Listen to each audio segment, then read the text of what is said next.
கிறிஸ்துக்குள் அன்பழைக்கப்பட்ட அன்புக்குரிய சகோதர சகோதரர்களே, யாவருக்கும் கிறிஸ்துக்குள்ளாக அன்பையும் வாழ்த்தையும் தெரிவித்துக் கொள்கிறேன். தேவன் தாமே கிருபை அந்த நாளுக்கான நன்றியோடு சோத்திருக்கிறேன். நம்முடைய யூடியூப் சேனலை ஃபாலோ பண்ணுற சகோதர சகோதரர்களுக்கு அன்பின் நல்வாழ்த்துக்கள். அன்புக்குரிய சகோதர சகோதரர்களே, இன்றைக்கி என்ன பாடம் பார்க்க போகிறோம்னு பார்த்தீங்கன்னா, கிபியோனரின் உடன்படிக்கை என்ற தலைப்பின் கீழே 2ஆம் பாகத்தை நம்ம பார்க்க போகிறோம். போன பாடம் கிபியோனரின் உடன்படிக்கை என்ற முதல் பாகம் பார்த்து முடிச்சிருப்போம். இன்றைக்கி 2ஆம் பாகத்தை பார்க்க போகிறோம். போன பாடத்தில் என்ன பார்த்தேன்னு சொல்லி சின்ன ஒரு ரீகால் பண்ணிவிட்டு 2ஆம் பாகத்துக்குள்ளே போவோம். அப்போ தான் நம்மளுக்கு கொஞ்சம் புரியும் பார்க்குறோம். முதல்ல இந்த கிபியோனரின் உடன்படிக்கை 2ஆம் பாகத்தை நீங்கள் கேட்குறவங்களா இருந்தீங்கன்னா, நீங்கள் முதல் பாகத்தை கேட்டுட்டு இதை நீங்கள் கேட்டிங்கன்னா தான் உங்களுக்கு பிரயோஜனமாகவும் இருக்கும், புரியும்படியாக இருக்கும் பார்க்குறோம். அப்போ போன பாடத்தில் நம்ம ஆதார வசனமாக வந்துக்கிட்டு 2 சாமுவேல் 21ஆம் அதிகாரம் 1 முதல் 6 வசனங்கள் நம்ம படித்தோம். இதுதான் ஆதார வசனம். ஏன் இந்த ஆதார வசனத்தை நம்ம இந்த வேத பகுதியை எடுத்துக்கொண்டோம் என்றால், இங்கே வந்துட்டு பார்த்திங்கன்னா தாவீது நாட்களில் 3 வருஷம் ஓயாத பஞ்சம் இருக்குது. அப்போ தாவீது தேவனிடத்தில் கேட்கும் போச்சில் இந்த பஞ்சம் எதற்காக வந்ததுன்னு பார்த்தீங்கன்னா, கிபியோனரை நீங்கள் வந்துட்டு தாக்குனீங்க அவங்களுக்காக. அதாவது கிபியோனரில் நீங்கள் என்ன பண்ணிட்டீங்க பார்த்தீங்கன்னா, கொன்றதுனால அதுக்காக என்ன பண்ணுறேன் பார்த்தீங்கன்னா, அவர்களுக்காக என்ன செய்கிறான், நான் வந்துட்டு வழக்காடுறேன், அதனால் உங்களுக்கு பஞ்சங்கிறான விஷயத்த அவர் சொல்கிறான்னு பார்ப்போம். அப்போ ஏன் அந்த கிபியோனருக்காக? கிபியோனர் யாருன்னா புறஜாதி. அவர் எமோரியர்கள்னு சொல்லப்பட்டிருக்கு, ஏவியர்கள் என்று சொல்லப்பட்டிருக்குன்னு பார்க்கும். 7 ஜாதிகளில் பார்த்திங்கன்னா இது ஒரு ஜாதின்னு பார்க்கும். இவர்களுக்காக தேவனையை வழக்காட வேண்டும் அப்படின்னால ஒரு கேள்வி கூட வரும்னு பார்க்கணும். அதன் அடிப்படையில் என்ன பண்ணுறோம் பார்த்தீங்கன்னா, இந்த எமோரியர்கள் என்ற அந்த கிபியோனர்களுக்காக தேவன் ஏன் இஸ்ரேல் ஜனங்கள் தன்னுடைய சொந்த ஜனங்களுக்காக வழக்காடி 3 வருஷம் மகா பஞ்சத்தில் கொண்டு போகிறாரு. அந்த பஞ்சத்து நிமித்தம் அவங்கள ஒரு சிந்தனை செய்கிறான்னு பார்க்கணும். ஏன் அந்த விஷயம் பார்த்தீங்கன்னா, இஸ்ரேலரில் பெஞ்சமின் கோத்திரத்தில் சவுல் வீட்டார் என்ன பண்ணுறான் பார்த்தீங்கன்னா, இந்த கிபியோனர்களை கொன்று குவித்தாருன்னு பார்க்கும். அதனால நிமித்தம் என்ன பண்ணுறான் பார்த்தீங்கன்னா, இவங்களுக்கு இந்த மாதிரி பனிஷ்மெண்ட் வருதுன்னு பார்க்கும். முழு இஸ்ரேலருக்கும் ஒரு பனிஷ்மெண்ட்டுக்குள்ளே வருதுன்னு பார்க்கும். செய்தது பெஞ்சமின் கோத்திரம் சவுல் வீட்டார் தான் என்ன பண்ணுறாங்க, கிபியோனர்களை கொண்டாங்க. அது நிமித்தம் பார்த்தீங்கன்னா முழு அந்த இஸ்ரேல் 12 கோத்திரத்துக்கு ஒரு பெரிய பனிஷ்மெண்ட்டுக்குள்ளே போகிறான்னு பார்க்கும். அதனால் அன்புக்குரிய சகோதரர்களே, அதுக்கப்புறம் பார்த்தீங்கன்னா தாவீது என்ன அதை விசாரித்து சவுல் வீட்டாரில் யார் அந்த மாதிரி விஷயம் பண்ணாங்களோ அவங்கள அவர் ஒரு பனிஷ்மெண்ட்டுக்குள்ளே கொண்டு போகிறான்னு பார்க்கும். இது கிபியோனர்களை வச்சு அந்த விஷயங்கள் பண்ணான்னு பார்க்கும். அதுக்கப்புறம் பார்த்தீங்கன்னா, ஏன் அந்த கிபியோனருக்காக தேவன் ஒரு வைராக்கியம் பண்ணி அவர் ஏன் பழி வாங்குறாருங்க விஷயத்தை நம்ம பார்த்தோம். அதில் எங்கன்னு பார்த்தீங்கன்னா, இந்த கிபியோனர்கள்ட்ட பார்த்தீங்கன்னா தேவன் உடன்படிக்கை பண்ணியிருக்காரு. அப்போ பார்த்தீங்கன்னா யோசுவா டைமில் உடன்படிக்கை பண்ணியிருக்காங்கன்னு பார்க்கும். அது எமோரியர் என்று சொல்லப்பட்ட இந்த ஏவியர்கள் என்ற அந்த கிபியோனர்கிட்ட பார்க்கும். அது எங்கே வாசிக்கலாம்னு பார்த்தீங்கன்னா, யோசுவா புஸ்தகம் 9ஆம் அதிகாரம் 1 முதல் 27 வசனங்கள் நான் போன பாடத்தில் விலாவரியாக படித்து முடிச்சோன்னு பார்க்கும். அந்த யோசுவா புஸ்தகத்தில் தான் இந்த கிபியோனர்கிட்ட உடன்படிக்கை பண்ண மாதிரி இருக்குன்னு பார்க்கும். அப்படி எப்படி பண்ணுறாங்க பார்த்தீங்கன்னா, அந்த 7 ஜாதிகரில் 6 ஜாதிகர் அந்த இஸ்ரேலோட யுத்தம் பண்ணுறதுக்கு அவங்க அந்த ரெடினஸ் பண்ணிடுறாங்க, அவங்களோட போர் பண்ணுறதுக்கு இது பண்ணுறாங்க. இந்த கிபியோனில் குடியிருந்த இந்த எமோரியல் என்று சொல்லப்பட்ட ஏவியர்கள் என்ன பண்ணுறாங்க பார்த்தீங்கன்னா, தன்னை சரண்டர் பண்ணுறாங்க. ஏன்னா அவங்க ரொம்ப உட்காந்து தன்னை தியானிக்காங்க. என்ன தியானிக்காங்கன்னா, தன்னை குறித்து அவங்க தியானிக்காங்க. அவங்களோட பட்டணம் பெரிய ராஜதாளி பட்டணம், ஒரு பெரிய சிட்டி தான். என்ன சிந்திக்காங்கன்னா, எகிப்தியர் பெரிய ஆள், அவங்கள்டே என்ன பண்ணுற பார்த்தீங்கன்னா, இஸ்ரேலுடைய தேவன் அவங்களோடது 10 வாதிகளில் சங்காரம் பண்ணி வர்ற விஷயமும், எகிப்தில் இருந்து வந்த விஷயம், அங்கேருந்து அந்த அவங்கள்ட்ட மீட்ட விஷயங்கள், பார்வோன்ட்ட பாதைகள் அனுப்பி மீட்ட விஷயங்களும், அதுக்கப்புறம் எரிகோவுக்கு செய்த விஷயம், அதுக்கப்புறம் பார்த்திங்கன்னா இந்த ராஜாக்களை அடித்த விஷயங்கள் எல்லாத்தையும் கேள்விப்பட்டு இந்த தேவன்கிட்ட நம்மளால் ஏற்று போராட முடியாது. அதனால் பார்த்திங்கன்னா இந்த இஸ்ரேலுக்கு பின்னாடி பெரிய ஒரு தேவன் இருக்காங்க, அந்த தேவனோட நம்ம போர் செய்ய முடியாதுன்னு சொல்லி அவங்க என்ன செய்கிறாங்கன்னா, கிபியோனர்களுடைய மூப்பர்கள் கிபியோன் ஊரார் என்ன பண்ணுறாங்கன்னா, உடன்படிக்கை போய் நீங்கள் செய்யுங்க அப்படிங்கிற விஷயத்த இஸ்ரேல்கிட்ட சொல்கிறாங்க. அதுக்கப்புறம் பார்த்திங்கன்னா அந்த இவங்க கானான் லிமிட்டில் உள்ளவங்கன்னு பார்க்கும். அப்போ அந்த கானான் லிமிட்டுக்குள்ளே வரவங்கள அவங்கள அடித்து துரத்தி தான் என்ன பண்ணுறோம் பார்த்திங்கன்னா, அந்த தேசத்தை இவங்க கேப்சர் பண்ணணும். மோசே மூலமாக அவர் சொல்லியிருக்கிறாங்க. மோசேட்ட அந்த சொல்லியிருக்க விஷயம் அவங்களுக்கு அறிஞ்சிக்கிறாங்க. அப்போ நம்மளையும் துரத்தி விட்டுட்டு நம்ம இடத்த கேப்சர் பண்ணிடக்கூடாதுக்காக இவங்க என்ன பண்ணுறாங்க பார்த்தீங்கன்னா உபாயம் தந்திரங்களை பண்ணி தன்னை வந்துக்கிட்டு அந்த தேசத்தில் இல்லாத அளவுக்கு தூர தேசத்தில் உள்ளவங்க மாதிரி தன்னை காமிச்சு கொண்டுட்டு வராங்க. அவங்க நினைச்சாங்க தன்னை கஷ்டப்பட்டவர் காமிக்கிறதுக்காக, அதுக்கப்புறம் தூர தேசத்தில் வர்ற மாதிரி காமிக்கிறதுக்காக தன்னை பழைய வஸ்திரங்களை உடுத்திக்கிற விஷயமும், அவங்க அதுக்கப்புறம் பார்த்தீங்கன்னா அவங்க ஊர்லேருந்து புறப்பட்ட அவங்கள்ட்ட ப்ரிப்பேர் பண்ண அந்த அப்பங்கள் வந்துட்டு சூடான அப்பங்களை கொண்டு வந்த மாதிரியும் வர்ற வழியில் பூசணம் பூசிட்டு, ஏன்னா தூர தேசத்தில் வர்றதுனால இந்த மாதிரி பூசணம் பிடித்தனுக்காக அந்த ஒரு ட்ராமா ரெடி பண்ணுறாங்க. அதுமாதிரி திராட்சை ரசமும் ஒரு புளிப்பான ஒரு திராட்சை ரசத்தை கொண்டு வராங்க. அதுக்கப்புறம் பார்த்திங்கன்னா பழைய துருத்தியில் அந்த விஷயங்களை ஊற்றி கொண்டு வராங்க. ஏன்னா தூர தேசத்தில் நாங்கள் வரோம், நாங்கள் வந்து ஃப்ரெஷ்ஷாக கொண்டு வந்தால் இங்கே உங்கள்கிட்ட வந்து சேர்றதுக்குள்ள இந்த மாதிரி ஆகிட்டுங்கிற விஷயத்தை காமிக்கிறக்காக அந்த விஷயம் பண்ணுறாங்க. அதுக்கப்புறம் பார்த்திங்கன்னா அவங்க பாதரசைகள் வந்துட்டு தேஞ்சி போய் பிஞ்சு போன விஷயத்தையும் காமிக்காங்க. ஏன்னா தூர தேசத்தில் வந்த மாதிரி காமிக்காங்க. ஏனென்றால் அந்த லிமிட்டுக்குள்ளே இருக்கிறவங்கள்ட்ட உடன்படிக்கை பண்ணக்கூடாதுங்கிற விஷயம் அவங்களுக்கு தெரியும். அதனால் தூர தேசத்தில் இருந்து வந்துட்டுன்னு சொன்னோன்னா இவங்க நம்மள்ட்ட உடன்படிக்கை பண்ணிடுவாங்க, நம்மளால் அவங்களுக்கு எந்த பிரச்சனை இல்லைன்னு சொல்லி உடன்படிக்கை பண்ணிக்கிறவாங்கக்காக அந்த மாதிரி பண்ணாங்கன்னு பார்ப்போம். அது நிமித்தம் பார்த்திங்கன்னா அவங்க பண்ணிடுறாங்க.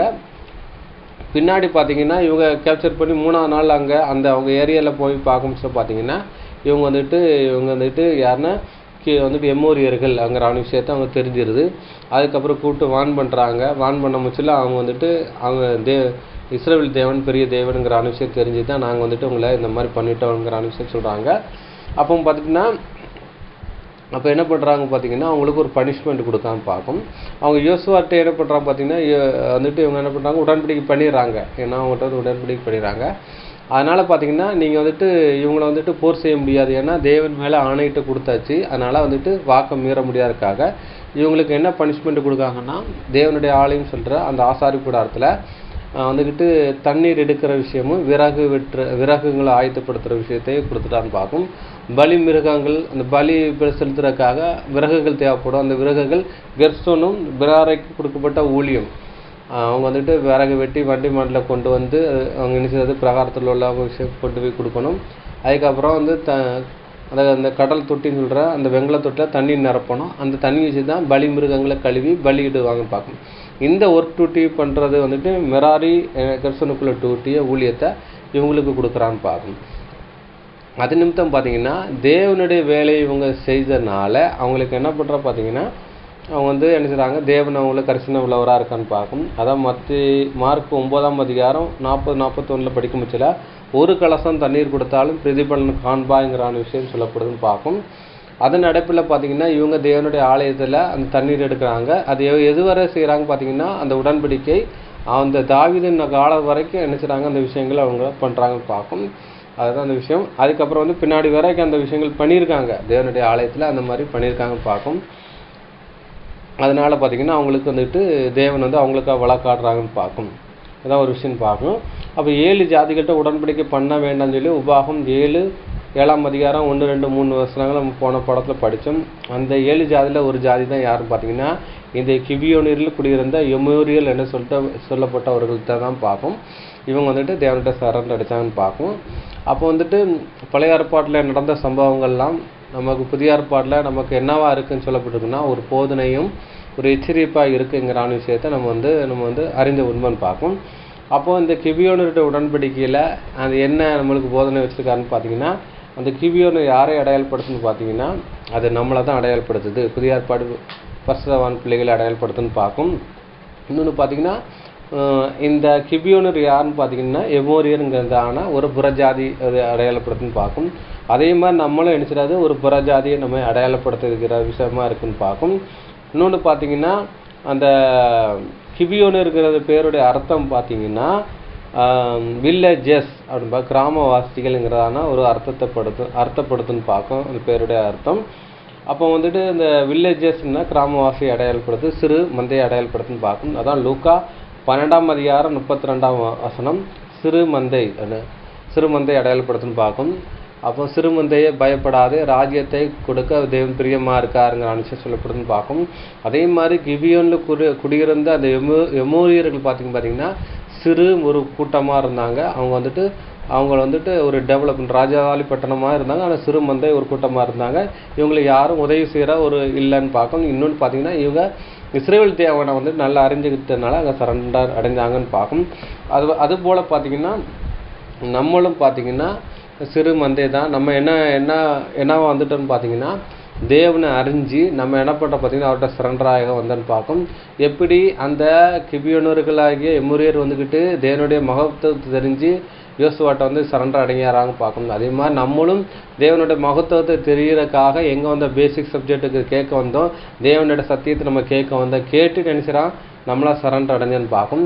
அப்போ சரண்டர் அடைஞ்சதுக்கப்புறம் நம்ம என்ன பண்ணோம் பார்த்தீங்கன்னா அங்கே வந்துக்கிட்டு தேவனுடைய ஆலயத்தில் வந்துக்கிட்டு அவங்க ஒரு பனிஷ்மெண்ட்டுக்குள்ள போகிறாங்க, ஏமாற்றி தான் வந்தாங்க. அதனால் தேவனுடைய ஆலயத்தில் தண்ணீர் எடுக்கிறவர்களாகவும் விறகு வெட்டுறவர்களாக இருந்தாங்கன்னு பார்க்கும். அதே மாதிரி பார்த்திங்கன்னா புதிய ஏற்பாடில் தண்ணிங்கிறது தேவனுடைய சத்தியத்தை அடையாளப்படுத்துது, ஆலயங்கிறது நம்மளை தான் அடையாளப்படுத்தும் பார்க்கும். பின்னாடி ஆலயமாக மாற்றுறதுக்காக நம்மளும் பேசிக் சப்ஜெக்ட் எடுக்கிறதுக்காக நம்ம மற்றவங்கள தேடி போகிற விஷயத்தை அடையாளப்படுத்துது. அதுக்கப்புறம் பார்த்திங்கன்னா ஆதாயப்படுத்த நம்ம போகிறோம், மற்றவங்கள ஞானஸ்தான சத்தியத்தை எடுக்கிறதுக்கு நம்ம மற்றவங்கள கொண்டு போகிற ஒரு விஷயத்தையே கூட இது அடையாளப்படுத்துன்னு பார்க்கும். அப்போ தண்ணீர் எடுக்கிறது விறகு வெட்டுற விஷயம் எதை அடையாளப்படுத்துன்னா அப்போ தேவனுடைய சத்தியங்களையும் தேவனுடைய வேலைகளை செய்கிற ஒரு விஷயத்தை அடையாளப்படுத்துன்னு பார்க்கும். இதான் ஒரு விஷயம் பார்க்கும். அப்போ கிபியோனர்களுக்காக பழி வாங்குறாரு பார்க்கும் தேவன். அதை வந்து வெளிப்படுத்த 6:10-11 நம்ம படிச்சிருக்கோம். அது வந்து சபைக்காக தேவன் வந்துட்டு பழி வாங்குற விஷயம். எப்படின்னா 6000 வருஷம் முடிவில் பழி வாங்குறான்னு பார்க்கும். இங்கே பார்த்தீங்கன்னா கிபியோனர் ஆகிய புறஜாதிக்காக அங்கே வந்துட்டு தன்னோட சொந்த ஜனமாக இஸ்ரேல் ஜனங்கிட்ட பழி வாங்குறான்னு பார்க்கும். அதே மாதிரி பார்த்தீங்கன்னா 3ஆம் உலக யுத்தம் யார் மூலமாக வருதுன்னு பார்த்தீங்கன்னா இந்த இஸ்ரேல் ஜனங்கள் மூலமாக வர்ற விஷயத்தை அடையாளப்படுத்து பார்க்கும், பழி வாங்குற விஷயத்தை அடையாளப்படுத்துது. இன்னொரு விஷயம் பார்த்தீங்கன்னா இப்போ வந்துட்டு அந்த இஸ்ரேலர் யாருக்கு அடையாளப்படுத்துன்னு பார்த்தீங்கன்னா இப்போ வந்துட்டு கிறிஸ்தவ மண்டலத்துக்கு அடையாளப்படுத்துன்னு பார்க்கும். இப்போ கிறிஸ்தவம் வந்துட்டு என்ன பண்ணுறது பார்த்தீங்கன்னா உண்மை கிறிஸ்தவத்தை வந்துட்டு என்ன பண்ணுறது பார்த்தீங்கன்னா அங்கே வந்துட்டு ஊருக்கூட்டம் எப்படி ஒரு சவுலுடைய பெஞ்சமின் கோத்திரத்தில் வீட்டார் வந்துட்டு கிபியோனில் வந்து டார்ச்சர் கொடுக்குறாங்க, அவங்க கொன்னாங்கன்னு பார்க்கும். அதுக்காக வந்து பலி வாங்குறான்னு பார்க்கும். அதே மாதிரி கிறிஸ்தவ மண்டலத்தில் ஒரு கூட்ட பீப்புள் வந்துட்டு உண்மையான சத்தியம் சொல்கிற அந்த ஜனங்களை வந்துட்டு தொந்தரவு பண்ணி அதை வந்து சொல்ல முடியாதவருக்கு தடை பண்ணுது. அதை கூட தேவன் என்ன பண்ணுறா பார்த்தீங்கன்னா கடைசி நாளில் ஒரு ஜட்ஜ்மெண்ட்டுக்குள்ளே கொண்டு போய் அதை ஒரு விஷயம் அவங்க வந்துட்டு நியாயம் தீர்க்கிறான்னு பார்க்கும், உலகத்தை நியாயம் தீர்க்க போகிறான்னு பார்க்கும். அதுக்கப்புறம் பார்த்தீங்கன்னா யோசுவாட்டை உடன்படிக்கை செய்கிறாங்கன்னு பார்க்கும். யாரெல்லாம் உடன்படிக்கை செய்கிறாங்கன்னா யோசுவாட்டை உடன்படிக்கை பண்ணுறாங்க. அதுக்கப்புறம் மூப்பர்கள் சேர்ந்து என்ன பண்ணுறான்னு பார்த்தீங்கன்னா அந்த கிபியோன்கள்ட்ட உடன்படிக்கை பண்ணுறான்னு பார்க்கும். அப்போ யோசுவா யாரை அடையாளப்படுத்துன்னு பார்த்தீங்கன்னா ஜெசுவா அடையாளப்படுத்துகிற ஜோசுவா இஸ் செல்வேஷன் சொல்லப்பட்டிருக்கு, ஜெஹோவா இஸ் ரிச்சிப்புங்கிற விஷயம் சொல்லப்படுதுன்னு பார்க்கும். அதான் லூக்கா 2ஆம் அதிகாரம் 11ஆம் வசனத்தில் பார்த்தீங்கன்னா கிறிஸ் என்ன ரட்சகர்ங்கிற விஷயம் சொல்லப்படுது பார்க்கும். அப்போ வந்துட்டு இயேசு கிறிஸ்துக்கு என்ன பேர்னு பார்த்தீங்கன்னா ஜெசுவா தான் உண்மையான பேர்னு பார்க்கும். அப்போ ஜெசுவானா அப்போ வந்துட்டு பார்த்தீங்கன்னா இயேசு கிறிஸ்து அடையாளப்படுத்துன்னு பார்க்கும். இப்போ வந்துட்டு நம்ம கிபியோனை அடையாளப்படுத்துனா புறஜாதியாகி நம்ம அடையாளப்படுத்துது. நம்ம யார்கிட்ட வந்துட்டு உடன்படிக்கை பண்ணோம்னா இயேசு கிறிஸ்து மூலமாக உடன்படிக்கை பண்ணியிருக்கோம், ஞானஸ்தானத்தில் உடன்படிக்கை பண்ணியிருக்கோன்னு பார்க்கும். அப்போ பார்த்தீங்கன்னா யோசுவா வந்துக்கிட்ட உடன்படிக்கை பண்ணிட்டாங்க. அதுக்கப்புறம் யோசுவா வந்து பனிஷ்மெண்ட் கொடுக்குறாரு, தண்ணீர் எடுக்கிற ஒரு விஷயம் பண்ணுறாரு, ஒரு பனிஷ்மெண்ட்டுக்குள்ளே கொடுக்குறாருன்னு பார்க்கும். யோசுவா நம்ம ஆண்டவராகிய இயேசு என்ன சொல்கிறாருன்னா மறுபடியும் ஜலத்தினாலும் ஆவினால் பெறவாயிட்டால் தேவனுடைய ராஜ்யத்தில் பிரவேசிக்க முடியாதுன்னு சொல்கிறாரு. இங்கே என்ன பண்ணுறாங்கன்னா ஜலத்தினால ஒரு உடன்படிக்கை பண்ணுற ஒரு விஷயத்தை அடையாளப்படுத்துன்னு பார்க்கும். மூப்பர்கள் என்ன பண்ணுறான்னு பார்த்தீங்கன்னா இந்த யோசுவா கூட சேர்ந்து அந்த கிபியோனோட உடன்படிக்கை பண்ணும் போச்சில் அவங்க ஒரு சாட்சியாக நின்னாங்கன்னு பார்க்கும். இந்த மூப்பர் யாரை அடையாளப்படுத்துன்னு பார்த்தீங்கன்னா 12 அப்போஸ்தலரை அடையாளப்படுத்துன்னு பார்க்கும். இந்த 12 அப்போஸ்தலர் மூலமாக தான் ஞானஸ்தான உபதேசங்கிறான ஒரு உடன்படிக்கை சத்தியம் புறஜாதிகளுக்கு போச்சுன்னு பார்க்கும். அதை வந்து இந்த மூப்பரில் யாரை அடையாளப்படுத்துன்னா அந்த அப்போஸ்தலரோட உபதேசத்தை இதை அடையாளப்படுத்துன்னு பார்க்கும். சரி, இதெல்லாம் பார்த்து முடிச்சாச்சுன்னு பார்க்கும். அதுக்கப்புறம் பார்த்தீங்கன்னா கிபியோனர்கிட்ட இருந்த விஷயத்தை வந்து நம்ம பார்க்க போகிறோம். கிபியோனர் என்ன பண்ணுறான்னு பார்த்தீங்கன்னா யோசுவாட்ட வரமுச்சில் பார்த்தீங்கன்னா தன்னை ஒரு அத்தைப்பாடின்னு சொல்லுவாங்க. அத்தைப்பாடினா கஷ்டப்பட்டவர்கள் மாதிரி தன்னை காமிச்சாங்க. தூர தேசத்தில் இருந்து வந்த மாதிரி தன்னை காமிக்கிறதுக்காக பழுது பார்க்கப்பட்ட பாதரட்சை போட்டு வராங்க. அந்த 2 செருப்புன்னு பார்க்கும். அது என்னங்கிறான ஒரு ஆவிக்குரிய அர்த்தத்தை நம்ம வந்து பார்க்க போகிறோம். அதுக்கப்புறம் பழைய வஸ்திரத்தை உடுத்துக்கொண்டு வெகு தூரத்தில் வராங்க. அது வெயிலுடைய இதனால் சட்டையெல்லாம் ஃபேட் ஆகி அதாவது வஸ்திரம் கிழிக்கிற ஒரு விஷயமா இருக்குன்னு பார்க்கும். அதே மாதிரி காமிச்சிக்கிறாங்க பார்க்கும். அப்போ பழைய வஸ்திரம் என்றால் என்னங்கிற விஷயத்தை பார்க்க போகிறோம். அதுக்கப்புறம் பார்த்தீங்கன்னா அவங்க வந்துட்டு தூர தேசத்தில் வந்து வரமுச்சு பார்த்தீங்கன்னா உலர்ந்த அப்பமும் பூசணம் பிடித்து போச்சு கெட்டு போன திராட்சை ரசம் இருக்குன்னு பார்க்கும். அவங்க புறப்படும் போச்சுல சூடான அப்பம் ஆயத்தம் பண்ண மாதிரியும் அவங்களோட துருத்தியில் வந்துக்கிட்டு வந்துட்டு புதிய திராட்சை வார்த்தி கொண்டு வராங்க. அந்த திராட்சை ரசம் என்ன பண்ணுறோம் பார்த்தீங்கன்னா உடன்படிக்கை பண்ணுறக்கா கொண்டு வந்திருக்காங்களாம். ஆனாலும் என்ன செய்யுது பார்த்தீங்கன்னா அந்த திராட்சை ரசம் புளிப்பியார்னா கேஸ் ஃபார்ம் ஆகி அது என்ன செய்யுதுன்னு பார்த்தீங்கன்னா துருத்தி கிழிச்சிடும் பார்க்கும். அந்த மாதிரி பீறி போடுற ஒரு விஷயமா அங்கே இருக்குன்னு பார்க்கும். இந்த மாதிரி இருக்குன்னு பார்க்கும். அப்போ பார்த்தீங்கன்னா பழுது பார்க்கப்பட்ட பாதரட்சை என்னங்கிறான விஷயத்த முதல்ல ஒரு ஆவிக்குரிய அர்த்தத்தில் பார்க்க போகிறோம். அப்போ பழுது பார்க்கப்பட்ட அந்த பாதரட்சைன்ட்டு பாதரட்சைங்கிற விஷயம் எதை அடையாளப்படுத்தினா சுவிசேஷத்தை அடையாளப்படுத்துது. இன்னொன்று பார்த்தீங்கன்னா 2 செருப்புங்கிற விஷயத்தை எதை அடையாளப்படுத்தினா பாதரட்சைங்கிற விஷயம் சுவிசேஷத்தை அடையாளப்படுத்துது. 2 பாதரட்சைங்கிற விஷயம் எதை அடையாளப்படுத்துனா 2 பாதரட்சைங்கிற விஷயம் எதை அடையாளப்படுத்தினா பழைய ஏற்பாடு புதிய ஏற்பாடை அடையாளப்படுத்துன்னு பார்க்கும். பாதரட்சைன்னா சுவிசேஷன் அடையாளப்படுத்துது. அது 2 பாதரட்சைங்கிற விஷயத்தை என்னன்னா புதிய ஏற்பாடு பழைய ஏற்பாடுங்கிறான ஒரு விஷயத்தை அடையாளப்படுத்துன்னு பார்க்கும். அது கூட படிக்கலாம். எபேசியர் 6ஆம் அதிகாரம் 15ஆம் வசனம் சொல்கிறான்னு பார்த்தீங்கன்னா சமாதானத்தின் சுவிசேஷத்துக்குரிய ஆயத்தம் என்னும் பாதரட்சை காலில் தொடுத்தவராய் என்றிருக்கும். இதே மாதிரி பார்த்தீங்கன்னா ஏசையால கூட அந்த வசனம் இருக்குன்னு பார்க்கும். மலை மேல் இருக்கிற இவருடைய பாதங்கள் எவ்வளோ அழகாக இருக்கிறதுங்கிறான விஷயத்த அவர் சொல்கிறான்னு பார்க்கும். சுவிசேஷ அறிவியருடைய பாதங்கள் எவ்வளோ அழகாக இருக்குங்கிறான விஷயம் சொல்லியிருப்பான்னு பார்க்கும். இதுதான் பவுல் வந்துட்டு ரோமரில் வந்துட்டு இந்த விஷயத்தை மேற்கொண்டு காட்டியிருப்பான்னு பார்க்கும். அப்போ பாதரட்சைங்கிற விஷயம் எதை அடையாளப்படுத்துன்னு பார்த்தீங்கன்னா சுவிசேஷ அறிவிக்கிற பாதங்கள் எவ்வளோ அழகாக இருக்குங்கிற விஷயத்தை ஏசையால இருக்குது. அதை வந்துட்டு ரோமரில் கூட அந்த பவுல் வந்து அதை ரெஃபரன்ஸ் பண்ணி காட்டுவான்னு பார்க்கணும். அப்போ பாதரட்சைங்கிற விஷயம் எதை அடையாளப்படுத்தினா 2 பாதரட்சை எதை அடையாளப்படுத்துன்னு பார்த்தீங்கன்னா சுவிசேஷம் பழைய ஏற்பாடையும் புதிய ஏற்பாட்டை இதை அடையாளப்படுத்துகிற விதமாக இருக்குன்னு பார்க்கும். ஆனால் கிவியோன்கிட்ட இருந்த விஷயம் என்ன பார்த்தீங்கன்னா பழுது பார்க்கப்பட்ட பழைய பாதரட்சைன்னு பார்க்கும். அந்த பழுது பார்க்கப்பட்ட பாதரட்சை என்னென்னா பாதரட்சைங்கிற விஷயம் சுவிசேஷத்தை அடையாளப்படுத்துது. அப்போ வந்து கிபியோன்கிட்ட இருந்த விஷயம் என்னென்னா பழுது பார்க்க பாதரட்சைன்னு சொல்லப்பட்டிருக்கு. இப்போ கிபியோன் யாரை அடையாளப்படுத்தினா நம்மளை தான் அடையாளப்படுத்துன்னு நம்ம பார்த்தோம். கிபியோனர் வந்து புறஜாதியை நம்மளே அடையாளப்படுத்துது. நமக்குள்ள அந்த பழைய பாதரட்சைங்கிறான சுவிசேஷம் இருந்துச்சு. அது சுவிசேஷம் என்ன சுவிசேஷம் இருந்ததுன்னா அதில் வந்துட்டு பிஞ்சு போன அந்த பாதரட்சியை அவங்க என்னதாங்க பழுது பார்த்தோன்னா தைத்து வச்சுருக்கான்னு பார்க்கும். அது என்னன்னு பார்த்தீங்கன்னா ஆல்டர் பண்ணி வச்சுருக்காங்க. யாரும் இந்த கிபியோட ஆல்டர் பண்ணி வச்சுருக்கான்னு பார்க்கும். அது என்னன்னு பார்த்தீங்கன்னா விக்கிர ஆராதனை, அன்றாட பலி, திருப்பலி, அதே மாதிரி நம்ம பழைய கிறிஸ்தவ மண்டலத்தில் இருக்கும்னு பார்த்தீங்கன்னா அவங்களுக்கு இருக்கிறதான ஒரு போதனை இருக்கும். சத்தியத்துக்கு ஆப்போசிட்டாக இருக்கிற போதனை அதாவது துருப்போதனைன்னு இருக்கும். அது விஷயம் பார்க்கும். அது வந்துட்டு எப்படி அந்த பாதரட்சியை வந்துக்கிட்டு ஆல்டர் பண்ணி என்னென்னா பழுது பார்க்கப்பட்ட பாதரட்சின்னு இருக்குது. அப்போ வேணா அதை ஆல்டர் பண்ணியிருக்கு. பாதரட்சியை தைத்து போட்டிருக்கு. அது வந்துட்டு அறுந்து போச்சு அதை தைச்சு போட்டிருக்குன்னு பார்க்கணும். அப்போ பாதரட்சின்னா சுவிசேஷம் அடையாளப்படுது. இங்கே வந்துட்டு பார்த்தீங்கன்னா நம்மள்ட்ட இருந்த பழைய பாரம்பரியத்தை அடையாளப்படுத்துது. அதை ஆல்டர் பண்ணுறது அடையாளப்படுத்துன்னு பார்க்கும். விக்கிரானை தவறு இல்லை. அதை வந்துட்டு விக்கிரங்கிறது ஒரு நம்ம வந்துட்டு அது என்ன வச்சுருக்கோன்னா நினைவு சின்னமாக வச்சுருக்குது. அது தவறு இல்லைங்கிறான ஒரு போதனை அங்கே இருக்குது பார்க்கும். அதை தொட்டு கும்பிட்டா அது தவறு இல்லைங்கிறான ஒரு போதனை இருக்குது. சப்பரம் பவனி அந்த மாதிரி நினைச்சிருந்ததுலாம் இருக்குது. இதெல்லாம் தவறு இல்லைன்னு சொல்லி போதிக்குன்னு பார்க்கும். அதேமாதிரி நம்ம பழைய அந்த கிறிஸ்தவ மண்டலத்தில் இருக்கிற அந்த உபதேசங்கள் நம்மளுக்கு உண்மையான சத்தியத்துக்கு ஆப்போசிட்டாக இருக்குன்னா அது ஆல்டர் பண்ணுற விஷயம் என்னன்னா நம்மளை வந்துட்டு மாடிஃபிகேஷன் பண்ணுற ஒரு விஷயத்தை அடையாளப்படுதுன்னு பார்க்கும்.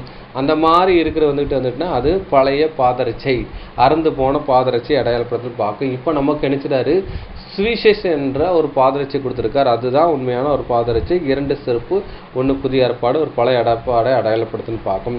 அப்போ நம்ம வந்துக்கிட்டு பேசிக் சப்ஜெக்டில் வர முடியல. நம்ம எப்படி தான் வந்தோன்னு பார்த்தீங்கன்னா யோசுவாட்ட நம்ம உடன்படிக்கை பண்ண முடியல. இயேசு கிறிஸ்துவோட உடன்படிக்கை பண்ண முடியல. எப்படி வந்தோம்னு பார்த்தீங்கன்னா அறுந்து போன பிஞ்சு போன செருப்போட வந்தோம். அது எதை அடையாளப்படுத்தினா பழைய உபதேசத்தோடு வந்தோம். இப்போ என்ன பண்ணுறோம் பார்த்தீங்கன்னா நம்மளுக்கு புதிய உபதேசமாகிய உண்மையான சத்தியத்தை கொடுத்துருக்கான்னு பார்க்கணும். அப்போ பழைய வஸ்திரம் உடுத்தி கொண்டு வந்து பார்க்கும். பழைய வஸ்திரம் எதை அடையாளப்படுத்துன்னு பார்த்தீங்கன்னா ஏசியா 61:10 ரட்சிப்பின் வஸ்திரம் நீதியின் சால்வின்னு சொல்லப்பட்டிருக்குன்னு பார்க்கும். அப்போ ரட்சிப்பின் வஸ்திரங்கிற விஷயம் பார்த்தீங்கன்னா ரட்சிப்பு அப்படின்னு பார்க்கும். அப்போ பார்த்தீங்கன்னா இப்போ புதுசாக சபைக்கு போனோன்னு சொல்லுங்க, நீங்கள் ரட்சிக்கப்பட்டுட்டீங்களான்னுபாங்க. அப்போ அதுக்கிட்டு ரட்சிப்புங்கிறது என்ன, மனம் மாறி சத்தியத்தில் வர்றது தான் ரட்சிப்புன்னு பார்க்கும்.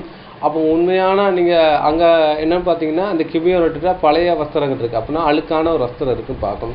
அதனால் என்ன பண்ணுறது பார்த்தீங்கன்னா, அது ரட்சிப்பு இல்லாத ஒரு விஷயத்தை அடையாளப்படுத்துன்னு பார்க்கும். அப்போ ரட்சிப்புன்னா மனம் மாறி ஒரு வர்ற விஷயத்தை அடையாளப்படுத்துது. நீதி சால்வைங்கிற விஷயம் அதை அடையாளப்படுத்துனா, இப்போ வந்துட்டு பார்த்தீங்கன்னா சால்வை எது போத்துவாங்கன்னு பார்த்தீங்கன்னா, ஒருத்தரை மரியாதை பண்ணுற விஷயமா இருக்குன்னு பார்க்கும். அப்போ உண்மையான சத்தியத்துக்கு வரமுச்சு பார்த்தீங்கன்னா, அந்த என்னென்னா நமக்கு அந்த தேவ நீதியை கொடுக்குற விஷயத்தை அடையாளப்படுத்துன்னு பார்க்கும். அப்போ நம்ம பழைய அந்த ஆரம்பத்தில் இருக்க முடிச்சு பார்த்தீங்கன்னா, நம்ம வஸ்திரங்கள் ஒரு அழுக்கான ஒரு விஷயமா இருந்த விஷயத்தை அடையாளப்படுத்துன்னு பார்க்கும். அடுத்தபடி அன்புக்குரிய சகோதரர்களே, அந்த பழைய வஸ்திரத்தை குறித்து நம்ம ஒரு விஷயங்களை படிக்கலாம். மத்தேயு 22ஆம் அதிகாரம் 11, 12, 13 வசனங்கள் படிக்கலாம். மத்தேயு எழுதின சுவிசேஷம் அதிகாரம் 22 வசனங்கள் 11, 12 மற்றும் 13. விருந்தாளிகளை பார்க்கும்படி ராஜா உள்ளே பிரவேசித்த போது கல்யாண வஸ்திரம் தரித்திராத ஒரு மனுஷனை அங்கே கண்டு, சிநேகிதனே, நீ கல்யாண வஸ்திரம் இல்லாதவனாய் இங்கே எப்படி வந்தாய் என்று கேட்டார். அதற்கு அவன் பேசாமல் இருந்தான்.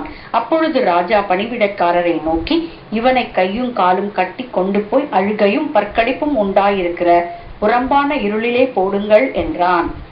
அப்போதும் பார்க்கும். அப்போ பார்த்தீங்கன்னா இது ஆண்டவராக இயேசு கிறிஸ்து ஒரு உவமையில் சொல்கிறான்னு பார்க்கும். அப்போ அந்த உவமையில் என்ன சொல்கிறாருன்னா, கல்யாண வஸ்திரம் இல்லாத நினைச்சிடாரு ஒருத்தர் வந்திருக்கிறாரு. அப்போ வந்துட்டு பார்த்தீங்கன்னா அவர் என்னதை தனித்துவமாக காட்டப்படுது. அதனால் நினைச்சிடாது கல்யாண வஸ்திரம் இல்லாத அழுக்கு வஸ்திரத்தோடு இருந்தவரை பார்த்தீங்கன்னா ரிஜெக்ட் பண்ணுறான்னு பார்க்கும். இந்த அழுக்கு வஸ்திரம்ங்கிற விஷயம் என்னென்னா ரட்சிப்பு இல்லாத ஒரு விஷயத்தை இதை அடையாளப்படுத்துன்னு பார்க்கும்.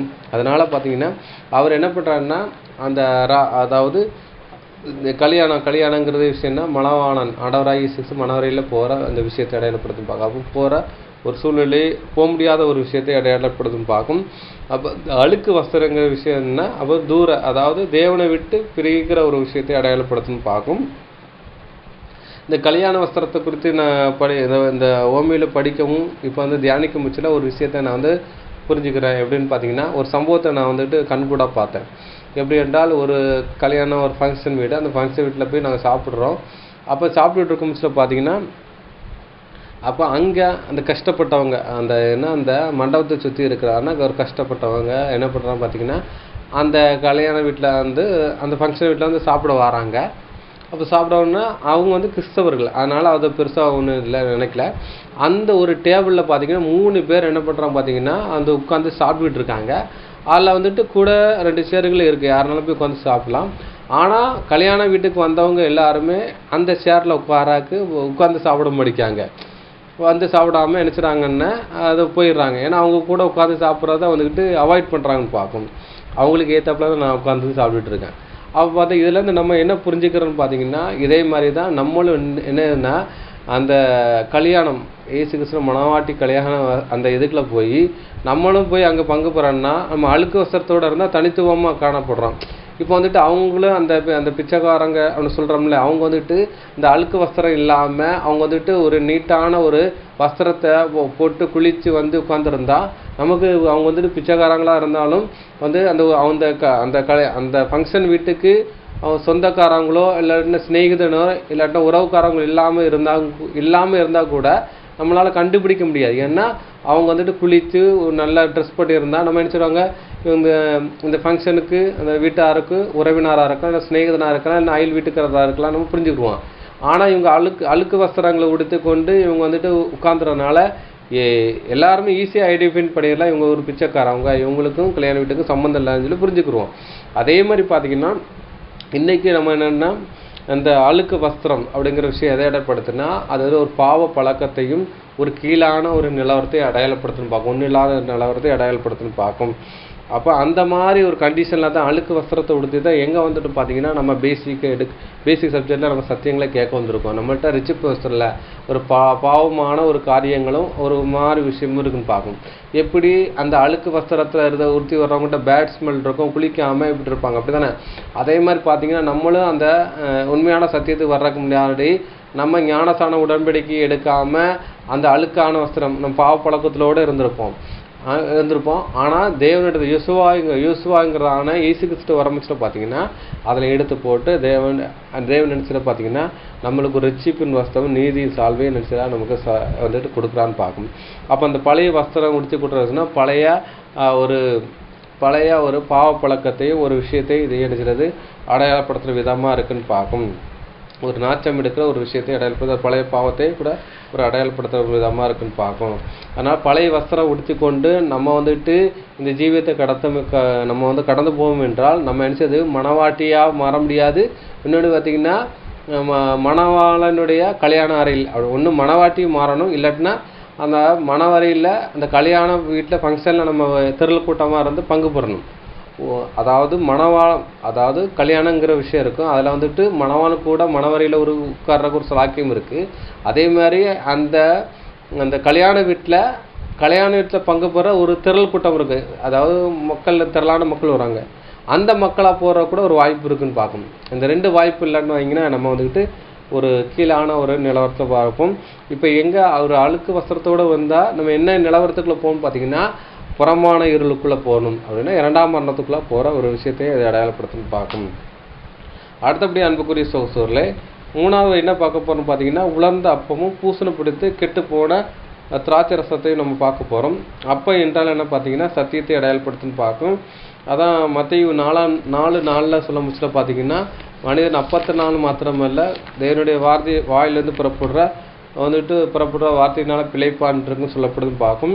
அப்பங்கிறது தேவனுடைய வார்த்தையை அதை அடையாளப்படுத்துன்னு பார்க்கும். அதே மாதிரி பார்த்தீங்கன்னா புதிய ஏற்பாடில் மத்தேயு 4:4 சொல்லப்பட்டிருக்கு. அதே மாதிரி 4 சுவிசேஷத்தில் இந்த விஷயங்கள் இருக்குன்னு பார்க்கும். அதுக்கப்புறம் பார்த்தீங்கன்னா உபாகத்தில் படிச்சிங்கன்னா உபாகம் 8ஆம் அதிகாரம் 3ஆம் வசனம் படிச்சிங்கன்னா அங்கேயும் தேவனுடைய வார்த்தை வந்துக்கிட்டு அப்பத்துக்கு நிழலாட்டமாக அங்கே சொல்லப்படுற விஷயத்தை அடையாளப்படுத்துன்னு பார்க்கும். அப்போ என்றால் என்னன்னு பார்த்தீங்கன்னா தேவனுடைய சத்தியத்தை அடையாளப்படுத்துன்னு பார்க்கும். அப்போ உலர்ந்த அப்பம் பூசணம் பிடித்து இருக்குன்னு பார்க்கும். அது உலர்ந்த அப்பங்கிற விஷயம் பார்த்தீங்கன்னா நம்ம பாரம்பரியத்தில் நம்மளோட பழையசாக இருந்ததான நம்மகிட்ட இருந்ததான தேவனுடைய சத்தியம் என்ற இது எடுத்தது பார்த்தீங்கன்னா அதை வந்துட்டு பூசணம் பிடிச்சிருக்குன்னு பார்க்கும். பூசணம் பிடித்த மீன்ஸ் என்னென்னா அது ஒரு கெட்டு போன ஒரு விஷயத்தை அடையாளப்படுத்துன்னு பார்க்கும். இதை தேவன் யாருக்கும் கொடுக்க முடியாதுன்னு பார்க்கும். தூர போடுற ஒரு விஷயமா அது அடையாளப்படுத்துன்னு பார்க்கும். அப்போ உலர்ந்த அப்பம் பூசணம் பிடித்தது என்ன காரணங்கிறான விஷயத்த வந்துட்டு ஒரு நிழலான சம்பவத்தை நம்ம பார்க்கும். படிச்சிடலாம். யாத்திராகமம் 16ஆம் அதிகாரம் 19-20 வசனங்கள் படிச்சிடலாம். யாத்திராகமம் அதிகாரம் 16 வசனங்கள் 19 மற்றும் 20. மோசே அவர்களை நோக்கி, ஒருவனும் விடியற்கால மட்டும் அதில் ஒன்றும் வைக்கக்கூடாது என்று அவர்களுக்கு சொல்லியும் மோசேயின் சொல் கேளாமல் சிலர் அதில் விடியற்கால மட்டும் கொஞ்சம் மீதியாய் வைத்தார்கள். அது பூச்சி பிடித்து நாற்றம் எடுத்தது. அவர்கள் மேல் மோசே கோபம் கொண்டான். இப்போ இது எதை சொல்லப்படுதுன்னா மன்னாவை எங்கே சொல்லப்படுதுன்னு பார்க்கும். மன்னா என்ன பண்ணுறோம் பார்த்தீங்கன்னா விடிய காலம் வந்து வச்சிருக்க கூடாது அப்படிங்கிற விஷயம் சொல்கிறான்னு பார்க்கலாம். அப்படின்னா அந்த அடுத்த நாள் வரைக்கும் வைக்கக்கூடாதுன்னு சொல்கிறாரு. அதை மீதி வச்சுருக்காங்க, அங்கே பூசணம் கொடுத்து நாரிட்டுன்னு பார்க்கும். அப்போ மன்னா எதை அடையாளப்படுத்தினா தேவனுடைய சத்தியத்தை கூட அடையாளப்படுத்துன்னு பார்க்கும். இங்கே மோசை யாரை அடையாளப்படுத்தினா மோசை நம்ம ஆண்டவராக இயேசு கிறிஸ்து அடையாளப்படுத்துது. புதிய ஏற்பாடுல விஷயங்கள் சொல்லப்பட்டிருக்கு. மோசைன்னா நம்ம ஆண்டவராக இயேசு கிறிஸ்து. அப்போ மோசை யாரை அடையாளப்படுத்தினா ஆண்டவராக இயேசு கிறிஸ்து. இப்போ மோசை என்ன சொல்கிறாருன்னா இந்த மன்னாவை வந்துக்கிட்டு விடிய காலம் வரைக்கும் மீதி வைக்கக்கூடாதுன்னு ஒரு இன்ஸ்ட்ரக்ஷன் கொடுக்காரு.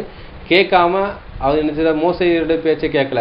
வச்சா என்ன நடக்கும் பார்க்கும் அப்படின்னு சொல்லி வைக்கிறாங்க. ஆனால் அது என்ன பண்ண பூசணம் கொடுத்து என்ன செய்யுது நாச்சம் எடுக்குதுன்னு பார்க்கணும். அப்போ இதுலேருந்து என்ன தெரியுதுன்னு பார்த்தீங்கன்னா ஏன் பூசணம் கொடுத்து நாச்சம் எடுக்குன்னு பார்த்தீங்கன்னா அங்கே மோசையினுடைய சொல்லை கேட்காத ஒரு விஷயத்தினால இங்கே ஒரு விஷயம் நடக்குன்னு பார்க்கணும். அதே மாதிரி என்னன்னு பார்த்தீங்கன்னா இவங்க உலர்ந்த அப்பமும் பூசணப்படுத்த ஒரு அப்பம் வச்சுருந்தாங்களா அது எதை அடையாளப்படுத்துன்னு பார்த்தீங்கன்னா மோசே நம்ம ஆண்டவராக இயேசு கிறிஸ்து சொன்ன சத்திய உபதேசத்துக்கு ஆப்போசிட்டான ஒரு சத்தியம் வச்சுக்கிறது ஒரு அடையாளப்படுத்துன்னு பார்க்கும். அதுதான் என்ன செய்தது கெட்டு போய் உலர்ந்து பூசணப்படுத்தி நாச்சம் எடுக்கிற ஒரு விஷயத்தை அடையாளப்படுத்துன்னு பார்க்கும். இந்த கிவியோன்ட்டு இருந்த அந்த உலர்ந்த அப்பம் பூசணம் பிடிச்சது என்னென்னு பார்த்தீங்கன்னா அதாவது ஏற்கனவே நம்மகிட்ட இருந்த கிறிஸ்தவ மண்டலத்தில் இருந்த நம்மள்ட்ட வந்து மோசே நம்ம ஆண்டவராகிய இயேசு கிறிஸ்து சொல்லாத அசத்தியம் இருந்ததுனால தான் அது கெட்டு போய் பூசணம் பிடிச்சது, அதை நாச்சம் எடுக்கிற ஒரு விஷயமா இருக்குன்னு பார்க்கணும். அதை தான் நம்மகிட்ட இருந்துச்சு. அதை வச்சு தான் என்ன பண்ண பார்த்தீங்கன்னா நம்ம உடன்படிக்கை பண்ணுற பேசிக்கில் வந்தோம். ஆனால் தேவன் உண்மையான சத்தியத்தை கொடுத்து நம்மளுக்கு கிடைச்சிடாரு. அந்த அப்பத்தை எடுத்து போட்டு உண்மையான அப்பத்தை நம்ம கிடைச்சிடாரு, நம்மளுக்கு தந்திருக்கான்னு பார்க்கும். நமக்கு யோசுவாங்கிற நம்ம ஆண்டவராகிய இயேசு கிறிஸ்து என்ன பண்ணுறாருன்னு பார்த்தீங்கன்னா புதிய ஏற்பாடில் புதிய உடன்படிக்கை பண்ணுறாரு. என்னன்னா அப்பமும் அவருடைய திராட்சை ரசத்தை கொண்டு என்ன ஒரு பண்ணுறாரு பார்க்கும். அதுதான் நமக்கு என்ன பார்த்தீங்கன்னா புதிய உடன்படிக்கைங்கிறான ஒரு உண்மையான சத்தியத்தை நம்ம கொடுக்குறான்னு பார்க்கும். அதுதான் பழைய அப்பங்கிற விஷயத்தை அடையாளப்படுத்துன்னு பார்க்கும். அதுக்கப்புறம் படிச்சிடலாம்.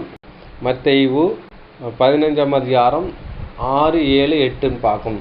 இது எதை அடையாளப்படுத்துன்னு பார்த்தீங்கன்னா இது வந்துட்டு பாரம்பரியத்தை ஒரு அடையாளப்படுத்தும் விதமாக இருக்கும் பார்க்கும். படிச்சலாம்.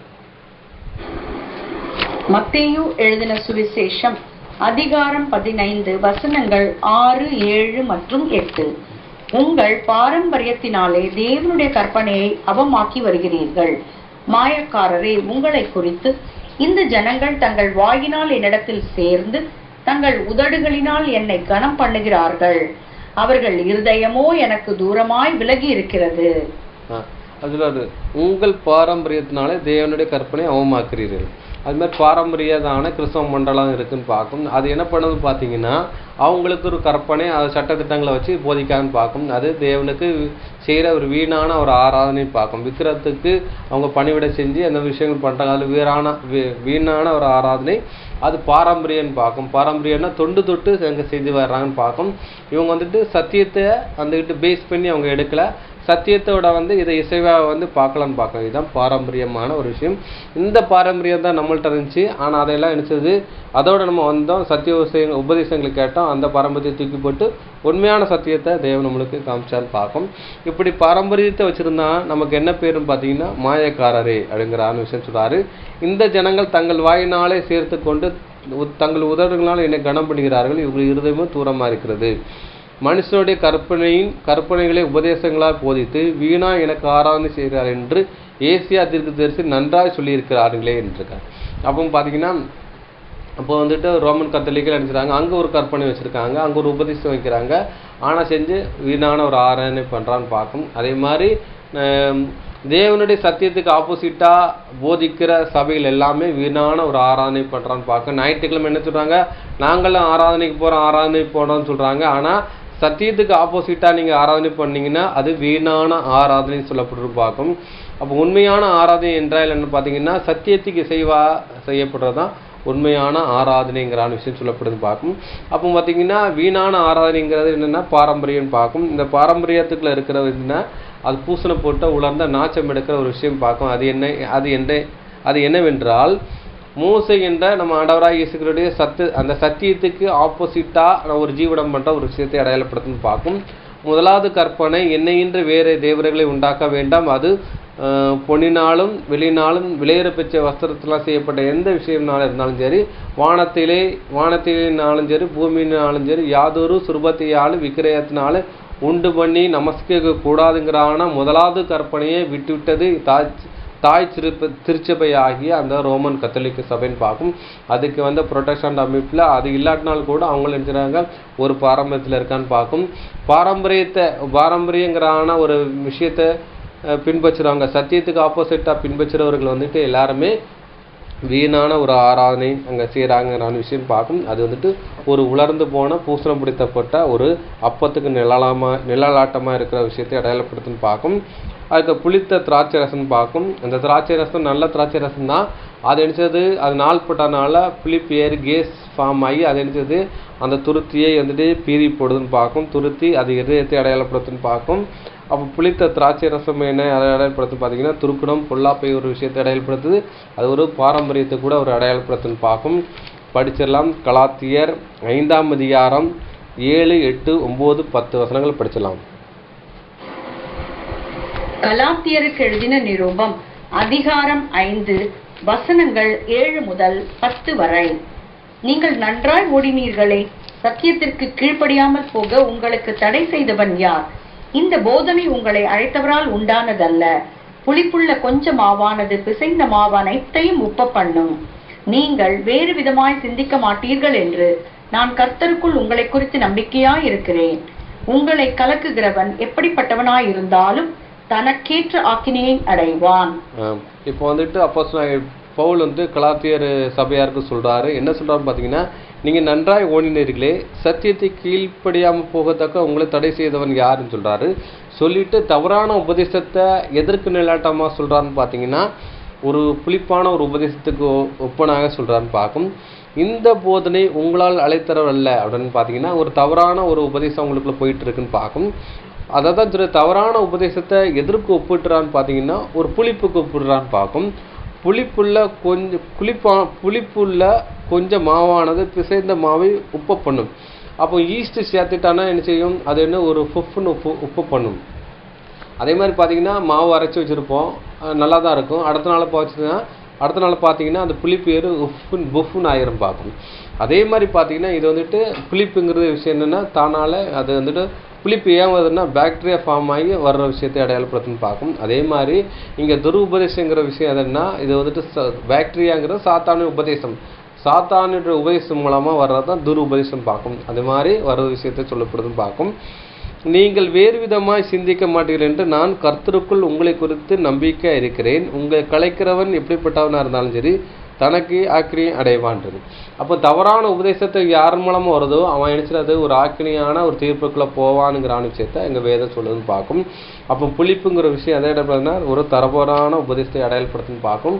நம்மளும் இந்த கிபியோட மாதிரி புளிப்புள்ள ஒரு உபதேசத்தோடு நம்ம சத்திய மார்க்கத்தில் வந்தோம். ஆனாலும் தேவன் பார்த்தீங்கன்னா அந்த புளிப்புங்கிறான விஷயத்தை எடுத்து போட்டு நம்மளுக்கு புளிப்புங்கிற தவறான உபதேசத்தை போட்டு உண்மையான சத்தியங்கிறான ஒரு விஷயத்தை நமக்கு தந்தான்னு பார்க்கும்.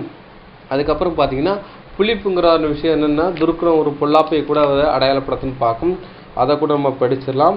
1 கொரிந்தியர் 5ஆம் அதிகாரம் 6 அதுக்கப்புறம் 8 to 11 வசனங்களாக படிச்சலாம். கொரிந்தியருக்கு எழுதின முதலாம் நிருபம் அதிகாரம் 5 வசனங்கள் 6, 8, 9, 10 மற்றும் 11. நீங்கள் மேன்மை பாராட்டுகிறது நல்லதல்ல. கொஞ்சம் புளித்த மா பிசைந்த மா முழுவதையும் புளிப்பாக்கும் என்று அறியீர்களா? ஆதலால் பழைய புளித்த மாவோடே அல்ல, துர்குணம் பொல்லாப்பு என்னும் புளித்த மாவோடும் அல்ல, துப்புரவு உண்மை என்னும் புளிப்பில்லாத அப்பத்தோடே பண்டிகையை ஆசாரிக்க கடவோம். விபச்சாரக்காரரோடே கலந்திருக்க கூடாதென்று நிருபத்தில் உங்களுக்கு எழுதினேன். ஆனாலும் இவ்வுலகத்தில் உள்ள விபச்சாரக்காரர், பொருளாசைக்காரர், கொள்ளைக்காரர், விக்கிரக ஆராதனைக்காரர் இவர்களோடு எவ்வளவும் கலந்திருக்க கூடாதென்று நான் எழுதவில்லை. அப்படியானால் நீங்கள் உலகத்தை விட்டு நீங்கி போக வேண்டியதாய் இருக்குமே. நான் உங்களுக்கு எழுதினது என்னவென்றால், சகோதரர் எனப்பட்ட ஒருவன் விபச்சாரக்காரனாயாவது, பொருளாசைக்காரனாயாவது, விக்கிரக ஆராதனைக்காரனாயாவது, உதாசீனாவது, வெறியனாயாவது, கொள்ளைக்காரனாயாவது இருந்தால் அவனோடே கலந்திருக்க கூடாது. அப்படிப்பட்டவனோடே கூட புசிக்கவும் கூடாது. அப்போது நீங்கள் மேன்மை பாராட்டுகிறது நல்லதல்ல, கொஞ்சம் புளித்தமா பிசைந்த மாவை புளிப்பை ஆக்கும் சொல்லப்பட்டிருக்கு. அப்போ நீங்கள் மேன்மை பாராட்டுவது நல்லதல்ல அப்படின்னா, நாங்கள் தாய் திருச்சபை எங்கள் சபை பெருசு அப்படின்னு சொல்லி சபையை குறித்து மேன்மை பாராட்டும். அந்த சபைக்குள்ள புளிப்பான ஒரு உபதேசம், புளிப்புங்கிற விஷயம் துரு உபதேசம் இல்லாட்டினா சத்தியத்துக்கு ஆப்போசிட்டாக இருந்துச்சுன்னு வைங்களேன், அதையெல்லாம் தவறுன்னு பார்க்கும். அந்த தவறான உபதேசத்தில் இருக்கிற சபையை மார்பு தட்டு நீங்கள் மேன்மை பாராட்டுறீங்க, தவறுங்கிற விஷயத்தை சொல்கிறான்னு பார்க்கும். சொல்லிட்டு என்ன சொல்கிறான்னு பார்த்தீங்கன்னா, நீங்கள் நினைச்சது பழைய புளித்த மாவுல துருக்குறம் புல்லாப்பு என்று புளித்த மாவுல. அப்போ துருக்குறம் புல்லாப்புன்னு இருக்கு. அப்போ நாங்கள் சத்தியத்துக்குள்ள தான் இருக்கோம். ஆனால் என்ன பண்ணுறோம் பார்த்தீங்கன்னா, நாங்கள் ரோமன் கத்தோலிக்கலாக தான் இருக்கோம். புளிப்பு துருக்குறோம்னா கெட்ட சுவாபங்களை ஒரு வச்சிருக்கிற விஷயத்தை அடையாளப்படுத்துன்னு பார்க்கும். உபச்சாரக்காரரோட கலந்திருக்கக்கூடாது என்று நிருபத்தில் உங்களை எழுதியிருக்கிறேன். இவ்வளவுக்குரிய உபச்சாரர், பொருளாசைக்காரர், கொள்ளைக்காரர், விக்கிர ஆராதனைக்காரரோடு எவ்வளவு கலந்திருக்கக்கூடாது என்று எழுதவில்லைன்றது.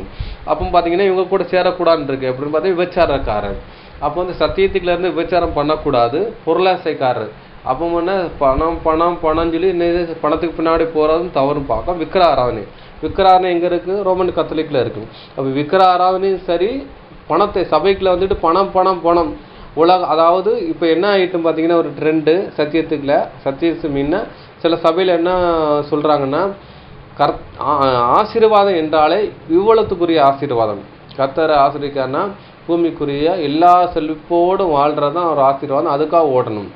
அதான் நினைச்சாரு பொருளாசைன்னு இருக்கு. அப்போ பொருளாசை எதுக்கு நிலநட்டமாக இருக்குன்னு பார்த்தீங்கன்னா ஒரு விக்கிர ஆராதனைக்குள்ள ஒரு நிலநட்டமாக இருக்குன்னு பார்க்கும்.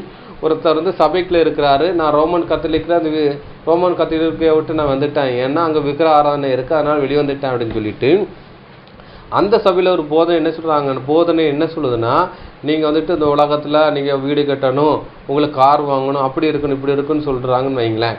சொல்லி அதுக்காக முக்கியத்துவம் ப்ரேயரு, அதுக்காக ஓடினீங்க அதுக்காக ஜெபம் பண்ணீங்கன்னு வைங்களேன். அப்போ நீங்கள் ஒரு பரிதபிக்கிற ஒரு நிலவரத்துக்குள்ள மாறிடுன்னு பார்க்கணும்.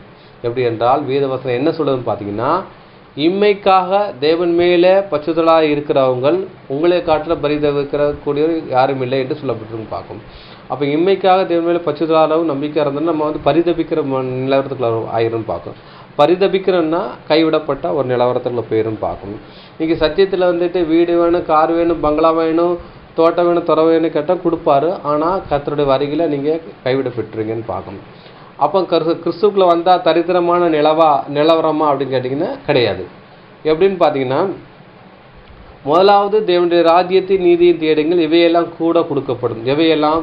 உங்களுக்கு சாப்பாடு, ட்ரெஸ்ஸு, வீடு எல்லாமே உங்களுக்கு தேவையில் சந்திக்கப்படும். கூட கொடுக்கப்படும்னா உங்களுக்கு தேவையெல்லாம் சந்திக்கப்படும்.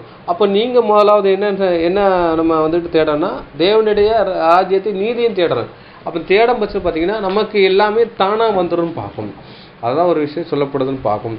அதனால் பார்த்தீங்கன்னா இப்போ என்ன சொல்லப்படுதுன்னு பார்த்தீங்கன்னா, அப்போ வந்துக்கிட்டு விபச்சாரக்காரர், பொருளாசை, விக்கிராதனை, உதாசீனம், வெறியர், கொள்ளைக்காரர் இந்த மாதிரி சத்தியத்தில் இருந்தால் அவங்க தான் யாரும் பார்த்தீங்கன்னா கெட்டுப்போன ஒரு திராட்சை ரசத்தை வச்சுருக்கோன்னு பார்க்கும். இவங்களுக்கு கூட கலகக்கூடாது, அவங்களோட பேசக்கூடாதுன்னு சொல்லப்பட்டுன்னு பார்க்கும்.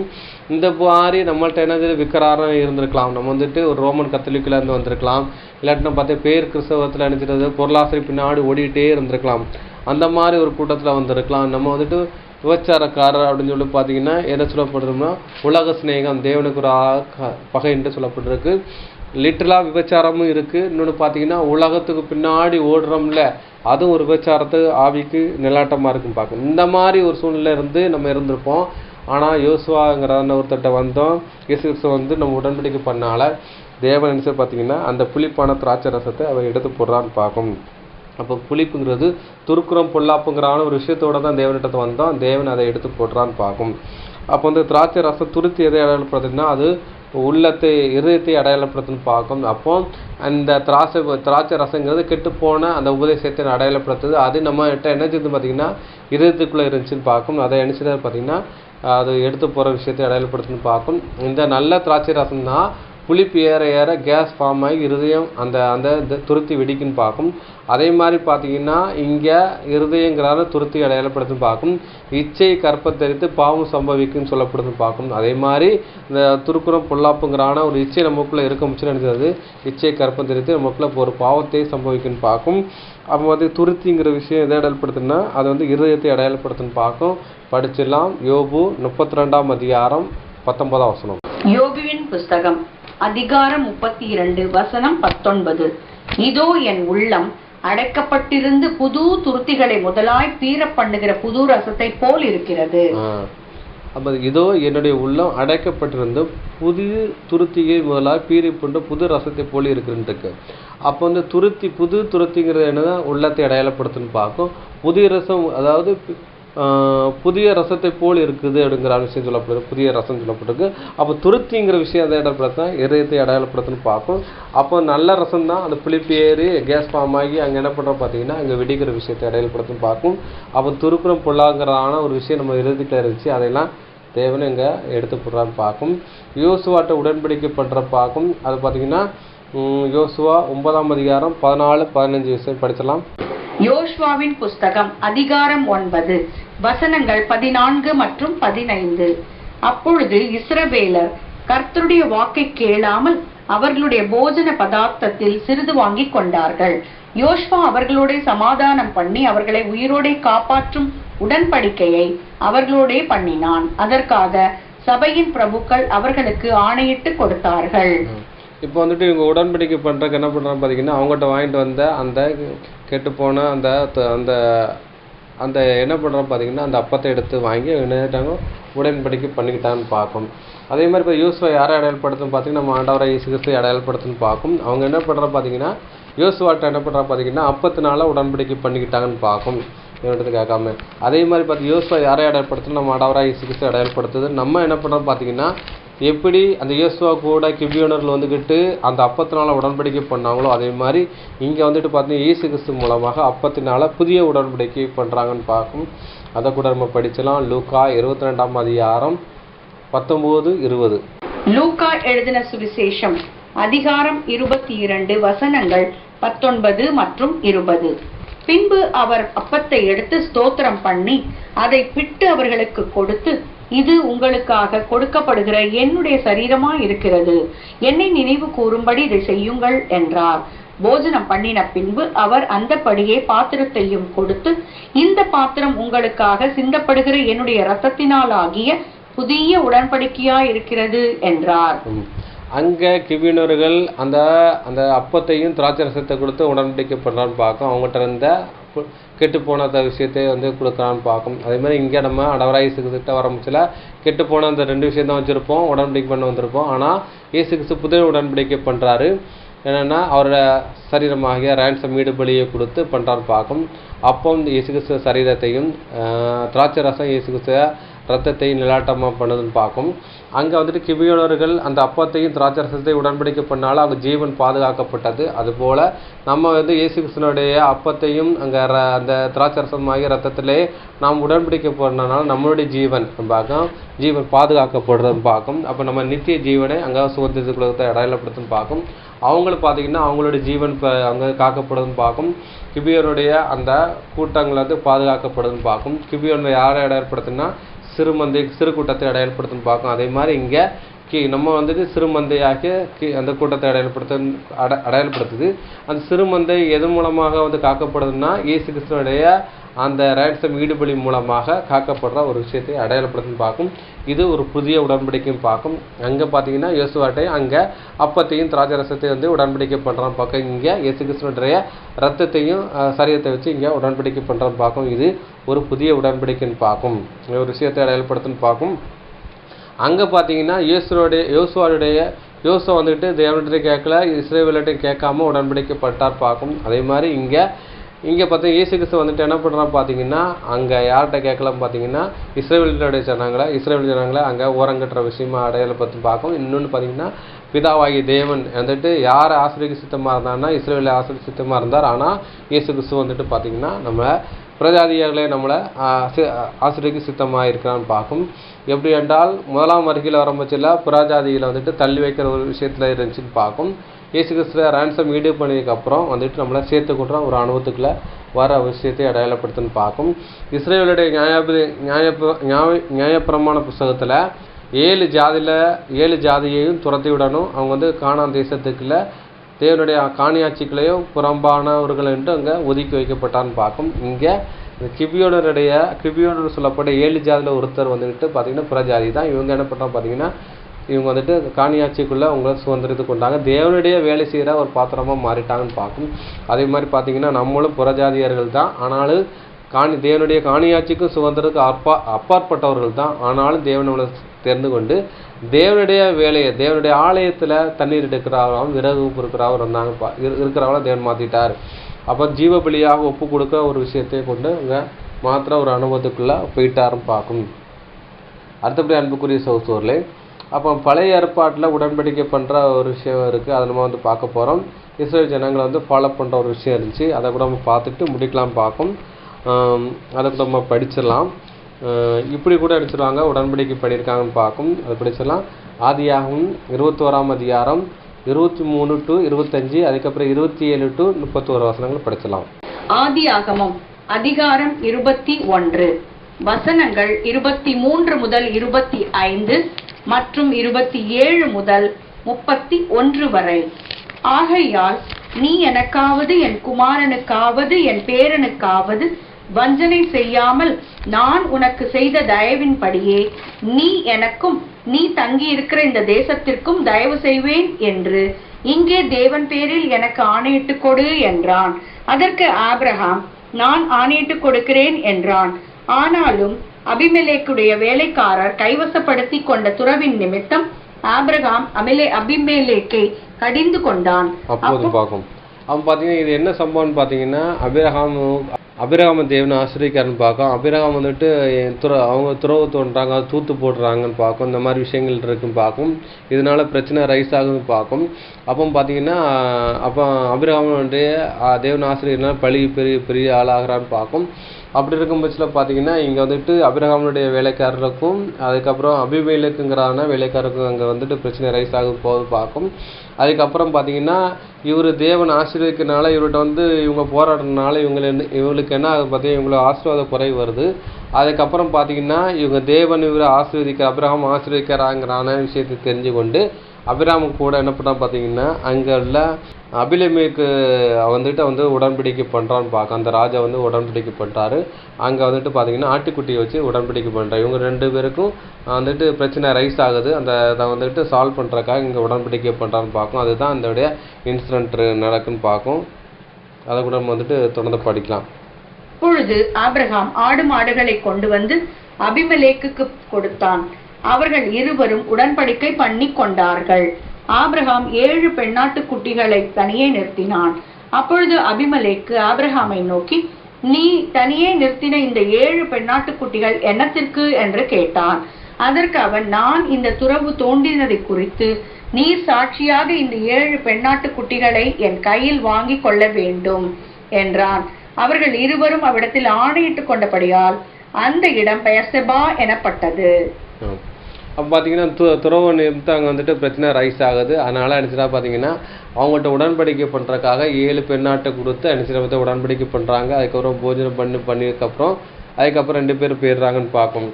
அப்போ அதுக்கு வந்துட்டு பெயர் சபைங்கிறான பேர் வைக்கிறான்னு பார்க்கும். அந்த பேர் சபாங்கிறான விஷயம் என்ன பார்த்தீங்கன்னா 7 மடங்கு அங்கிறான விஷயம் 7 மடங்கு சத்தியத்தின் கிணறுங்கிறான ஒரு விஷயத்தை இதை அடையாளப்படுத்துன்னு பார்க்கும். இதை ஏன் படித்தேன்னு பார்த்தீங்கன்னா இங்கே வந்துட்டு பழைய ஏற்பாடில் என்ன பண்ணுறான் பார்த்தீங்கன்னா உடன்படிக்கை பண்ணான்னா அங்கே வந்துட்டு என்ன பண்ணுறான் பார்த்தீங்கன்னா ஏதாவது ஒரு பொருளை கொடுத்து உடன்படிக்கை பண்ணுவாங்க. இங்கே என்ன பண்ணுறான் பார்த்தீங்கன்னா ஆட்டுக்குட்டியை கொடுத்து என்ன செய்யறான் பார்த்தீங்கன்னா பெண் ஆட்டுக்குட்டியை கொடுத்து உடன்படிக்கை பண்ணான்னு பார்க்கும். அப்போ ஆடுங்கிற விஷயம் எதை அடையாளப்படுத்துனா ஆண்டவராகிய இயேசு கிறிஸ்துவை அடையாளப்படுத்துது. அங்கே வந்துட்டு அந்த அந்த வந்துட்டு அந்த உடன்படிக்கை பண்ணனால அங்கே வந்துட்டு இந்த பேர் சபான்னு பேர் வைக்கிறார். 7 மடங்கு அர்த்தம்னு பார்க்கும். சத்தியத்தை கிணறுங்கிறான ஒரு விஷயத்தை அடையாளப்படுத்துன்னு பார்க்கும். அதே மாதிரி நம்ம ஆண்டவராகிய இயேசு கிறிஸ்து வந்துட்டு உடன்படிக்கை பண்ணியிருக்காரு. எங்கன்னா முதலாம் சபை காலத்திலே உடன்படிக்கை பண்ணிடுறாரு. அந்த 7 சபை காலம் வரைக்கும் என்ன பார்த்தீங்கன்னா அது சத்தியம் டெவலப் ஆகிற ஒரு விஷயத்தை அடையாளப்படுத்துன்னு பார்க்கும். அதுக்கப்புறம் பார்த்தீங்கன்னா நம்ம சாமுவேல் புத்தகத்தை படித்தோம்ல 2 சாமுவேல் 21:1-6 வசனம் படிக்கும் போது பார்த்தீங்கன்னா கிபியோனர்களுக்காக வந்துட்டு பார்த்தீங்கன்னா அது அந்த சவுல் குடும்பத்தாருடைய அந்த 7 குமார்களை தூக்கி போடுறான்னு பார்க்கும். அப்போ மரண தண்டனை கொடுக்காங்கன்னு பார்க்கும். அது வந்துட்டு சவுல் குடும்பத்தாரை அந்த விஷயம் பண்ணான்னு பார்க்கும். அந்த சவுல் குடும்பத்தாரை யாரை அடையாளப்படுத்துன்னு பார்த்தீங்கன்னா அது பெஞ்சமின் கோத்திரத்தை அடையாளப்படுத்துன்னு பார்க்கும். அப்போ பெஞ்சமின் ஒரு விஷயம் எதை அடையாளப்படுத்துனா பீறுகின்ற ஓனாய் என்று சொல்லப்படுதுன்னு பார்க்கும். வந்துட்டு யாக்கோபு ஆசிரியக்கும் போச்சுல பெஞ்சமினை குறித்து சொல்லும் போச்சுல அவன் வந்துட்டு பீறுகின்ற ஓனாய்ங்கிற விஷயம் சொல்றாரு. அது ஆதியாகமம் 49:27 அங்கே சொல்லப்படுதுன்னு பார்க்கும். அந்த பீறுகிற ஓனாய் யாரை அடையாளப்படுத்துது பார்த்தீங்கன்னா புதிய ஏற்பாடில் கள்ள தீர்க்கதரிசியை அடையாளப்படுத்துது. ஆட்டுத்தோல் போட்ட ஓனாய்ங்கிறான விஷயத்தை இங்கே சொல்லப்படுதுன்னு பார்க்கும். அது மத்தேயு 7:15 வசனம் அங்கே சொல்லப்படுதுன்னு பார்க்கும். அப்போ இந்த பெஞ்சமின் என்கிறான ஓனாய் எதை அடையாளப்படுத்திங்கன்னா அந்த 7 குமாரங்கிறான விஷயம் சொல்லப்படுது. அப்போ 7 குமாரங்கிற விஷயம் எதை அடையாளப்படுத்துனா 7 சபையின் காலத்துலையும் வந்துட்டு பார்த்தீங்கன்னா அந்த கள்ள தீர்க்கதரிசிங்கிறதான பெஞ்சமின்ங்கிறதான ஒரு ஓனாய் என்ன பண்ணுறது பார்த்தீங்கன்னா கள்ள தீர்க்கதரிசி என்ன செய்யப்படுறாங்க ஆட்டுத்தோல் போத்துக்கிட்டு ஓனாய் அடிச்சுட்டாங்க. சபைக்குள்ள அடிச்சுட்டாங்க பீடி போன்ற ஒரு விஷயமா வருதுன்னு பார்க்கும். இதனால பார்த்தீங்கன்னா அந்த உலகத்துக்கு ஒரு ஆசீர்வாதம் தடை பண்ணுற ஒரு விஷயமா இருக்குன்னு பார்க்கும். அந்த 7 குமாரன் சொல்ல அந்த கள்ள தீர்க்கதரிசியை பிடித்து என்ன பார்த்தீங்கன்னா அந்த பாதாளத்தில் கட்டி போடுற ஒரு விஷயத்தையும் பார்க்கும். அது கள்ள பிசாசு இன்னும் சாத்தானு என்று சொல்லப்பட்ட கள்ள தீர்க்கதரிசியை பிடித்து அவர் அவன் ஒரு மரண தண்டிகளை போடுறான்னு பார்க்கும். அதுக்கப்புறம் தான் ராஜ்யம் ஸ்டார்ட் ஆகுன்னு பார்க்கணும். அதே மாதிரி பார்த்தீங்கன்னா இந்த மாதிரி கள்ள தீர்க்கதரிசிக்கு ஒரு முச்சுப்புள்ளி எப்போ வைக்கிறான்னு பார்த்தீங்கன்னா கடைசி காலத்தில் ராஜ்யம் ஸ்டார்ட் ஆகிறதுக்கு முன்னாடி அங்கே ஒரு விஷயம் அங்கே பண்ணுறான்னு பார்க்கணும். அதனால் அன்புக்குரிய சகோதரர்களே அந்த கிபியோனர் யாரை அடையாளப்படுத்துன்னு பார்த்தீங்கன்னா புறஜாதி ஆகிய நம்மளே ஒரு அடையாளப்படுத்துன்னு பார்க்கும். பழைய ஏற்பாட்டில் ஒரு கிபியோனுங்கிறதான ஒரு வாழ்க்கை வரலாறு ஒரு சம்பவம் நடந்துச்சு. அந்த சம்பவம் யாரை அடையாளப்படுத்துகிற விதமாக இருக்குன்னு பார்த்தீங்கன்னா புதிய ஏற்பாடு சபையினாகிய புறஜாதி ஆகிய நம்மளே இதை அடையாளப்படுத்துகிற விதமாக இருக்குன்னு பார்க்கும். இதுதான் கிபியோனுடைய உடன்படிக்கை. அது புதிய ஏற்பாடு சபையினோட நமக்கு கொடுத்தான ஒரு உடன்படிக்கைக்கு அடையாளமாக இருக்குன்னு பார்க்கும். இதுதான் ஒரு விஷயம் பார்க்கும். இவளோட பொறுமையோட கேட்டவங்களே தேவன் தாமே ஆசீர்வதிப்பாராக. வேறு பாடங்களில் நம்ம வந்துட்டு நல்ல சத்திய உபதேசங்களே பார்த்து முடிக்கலாம். இன்னும் நிறைய காரியங்களை சிந்திக்கலாம்னு பார்க்கும். புதுசாக கேட்குறவங்களா இருந்தால் நீங்கள் வந்துட்டு என்னோட சேனலை பின்தொடர்ந்தால் இன்னும் அநேகமான சத்திய உபதேசங்களே நம்ம தியானிக்கலாம் பார்க்கும். இவனோட பொறுமையோட கேட்டவங்களே தேவன் தாமே ஆசீர்வதிப்பாராக. ஆமென்.